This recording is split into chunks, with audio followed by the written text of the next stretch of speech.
Olá, pessoal. O assunto de hoje diz respeito à questão da lei. Meus queridos, quanto desentendimento no mundo cristão por causa da famigerada lei de Deus. Há pessoas que dizem que nós não precisamos guardar a lei. Isso encontra amparo na Bíblia? É claro que não. Qual é a função da lei? A Bíblia é clara em dizer que a lei mostra o meu pecado, o seu pecado. Guardar a lei não salva ninguém. Quem é a salvação pela Bíblia? Cristo, Jesus é o Salvador.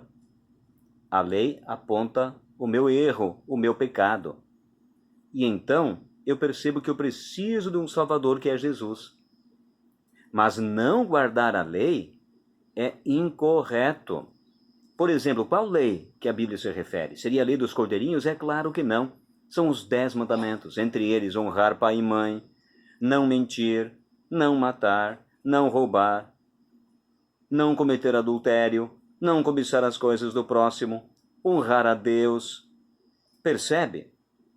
Guardar esta lei não me salva, não me dá direito à salvação. Agora, se eu desobedeço a lei, então eu estou em pecado e preciso do Salvador. Estando salvo, estando em Cristo, eu procuro fazer a sua vontade, que é guardar a sua lei, não para me salvar, porque eu já estou salvo em Jesus. Quebrar a lei, não guardar a lei só me condena, mas guardar a lei não me salva. Você entendeu a diferença? Esta é a realidade. Ora, se não fosse assim, Jesus jamais teria dito as seguintes passagens. Por exemplo, abra na sua Bíblia. Abra lá, está escrito ali, na primeira carta de João, capítulo 2, verso 4. Olha que barbaridade diz aqui.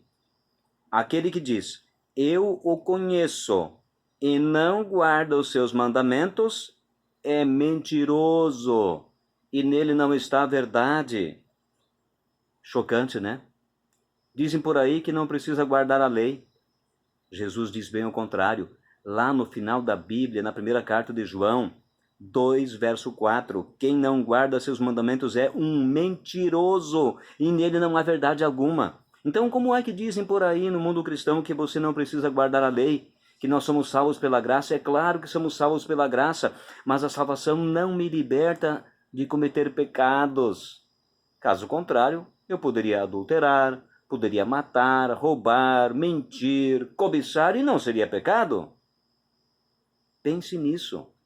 Eu preciso guardar a lei, não para me salvar, mas para permanecer salvo em Cristo, fazer a vontade do Pai Celeste. O que é o pecado? É bíblico. Primeira carta de João, capítulo 3, verso 4, diz bem claro, aquele que pratica o pecado transgride a lei, porque o pecado é a transgressão da lei. Que lei seria essa? Dos cordeirinhos? Claro que não. É a lei dos 10 mandamentos. Nunca deixou de vigorar. Alguns por aí confundem as coisas e ensinam aos cristãos a libertinagem de que não precisa guardar a lei. Queridos, não cometer adultério, honrar pai e mãe, não matar, não roubar, não levantar falso testemunho. Tudo isso faz parte da lei de Deus. Não devemos fazer essas coisas para permanecer salvos. Deus te abençoe. Até a próxima.